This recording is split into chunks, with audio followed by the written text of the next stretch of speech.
तू सक्षमचं स्वप्न पूर्ण कर, तुझ्या शिक्षणाची जबाबदारी वंचित आघाडी घेईल. अंजलीताई आंबेडकर यांनी आचल मामिडवारला दिला धीर. सक्षम ताटे हत्याकांडाने संपूर्ण महाराष्ट्राला हादरवून सोडले आहे. विजातीय प्रेम संबंधाच्या कारणातून 20 वर्षीय सक्षम ताटे याची निर्दय हत्या झाली होती.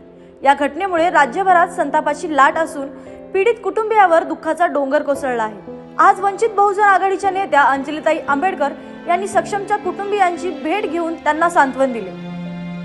यावेळी त्यांनी संपूर्ण घटनेची माहिती जाणून घेतली. तसेच सक्षमची प्रियसी आचल मामिडवार हिच्याशीही संवाद साधला. या भेटी दरम्यान अंजलीताईंनी आचलला आधार देताना म्हटले की आचल मोठी अधिकारी व्हावी हे सक्षमचं स्वप्न होतं. ते स्वप्न तू पूर्ण कर. तुझ्या शिक्षणाची संपूर्ण जबाबदारी वंचित आघाडी घेणार. त्यांनी पुढे आचलला हात धरत आश्वासन दिले, शिक्षणासाठी जिथे राहण्याची गरज आहे तिथे राहा. त्यांची संपूर्ण व्यवस्था आम्ही करू. अंजलीताई आंबेडकर तब्बल अर्धा तास कुटुंबियांशी चर्चा करत होत्या. कुटुंबाला भावनिक आधार देतानाच सक्षमला न्याय मिळण्यासाठी ठोस भूमिका घेण्याची तयारी व्यक्त केली.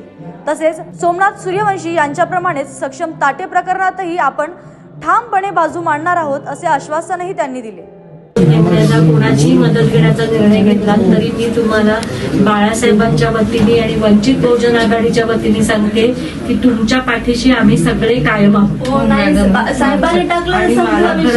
आमचे खूप कौतुक आहे आज आले ते खास तुला भेटायला आले, कारण एवढ्या प्रसंगात जाऊन इतक्या ठामपणाने उभं राहणं आपल्या प्रेमासाठी आपल्या निर्णयासाठी खूप सोपं नाहीये.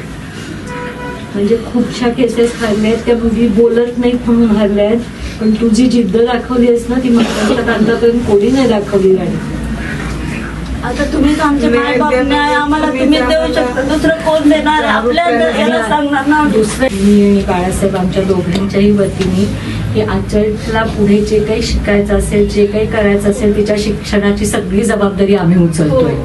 तुम्ही बोलले ना ते आम्ही अगोदरच बोललोय तिला की तुम्हाला माहितीये तुम्ही आता ती तुमची मुलगी आहे, त्यामुळे आपल्या मुलीच्या पाठीमागे जसं तुम्ही ठामपणाने उभं राहाल तसं आचलच्या पाठीमागे उभं राहाल ही आमची खात्री. पण म्हणून मी तुम्हाला ॲश्युरन्स देते की कुठे तिच्या शिक्षणामध्ये काहीही खोट आम्ही बरोबर आहोत.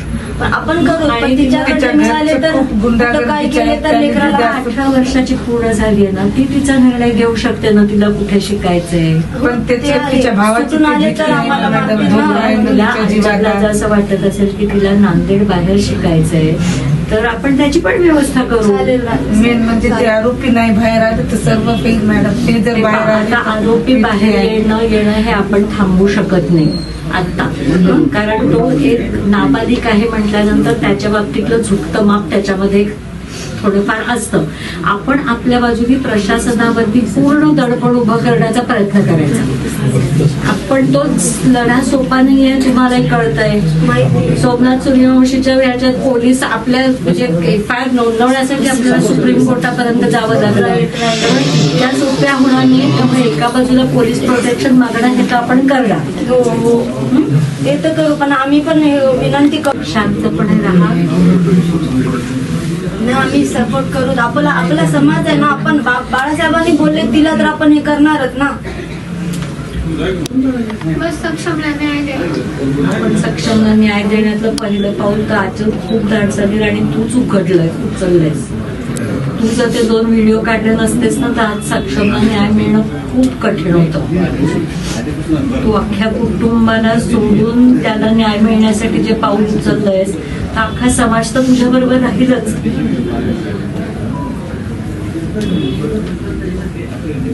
फक्त एक मला तुझ्याकडनं थोडं आश्वासन हवंय, शिक्षण अर्धवट सोडणार. सक्षमला न्याय देण्यासाठी आपण भांडणार, पण सक्षमला काय आवडलं असतं? तू पूर्णपणे शिकून छान ताकदीने उभी राहिलेली बघायला आवडलं असतं की नाही?